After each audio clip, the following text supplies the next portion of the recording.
সব ওল্ড প্লেয়ারদের rare purple shade bundle bag দিছে। অনেকের মন খারাপ, কারণ একটা সময় এই বান্ডেলটা ছিল রেসপেক্টের সিম্বল। যাদের কাছে আগে থেকেই ছিল তাদের ফিলিংসটাও আমি বুঝতে পারি, কারণ রেয়ার জিনিস সাডেনলি সবাই পেয়ে গেলে একটু খারাপ লাগেই।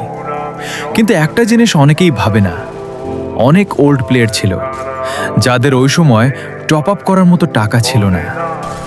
তারা চাইতেও বান্ডেলটা নিতে পারে নাই, শুধু অন্যদের আইডিতে দেখে গেছে। হয়তো তখন ফোন উইক ছিল, হয়তো ফ্যামিলি থেকে টপ আপ করতে দিত না, হয়তো সিচুয়েশন ভালো ছিল না, কিন্তু তাদেরও তো ইচ্ছা ছিল একদিন নিজের আইডিতে পার্পল শেড পরার। আর আজ বছরের পর বছর পরে হয়তো তারা ফাইনালি সেই ড্রিমটা পূরণ করছে। আর নতুন প্লেয়ার রাও নিচ্ছে, কারণ আসলে এটা একটা গেমে ওল্ড আইটেম ব্যাক আসাটা নর্মাল।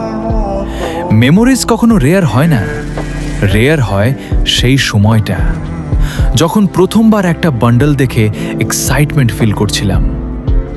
পার্পল শেড আজ অনেকের কাছে আছে, কিন্তু ওল্ড ডেজের ফিলিংটা শুধু ওল্ড প্লেয়াররাই বুঝবে।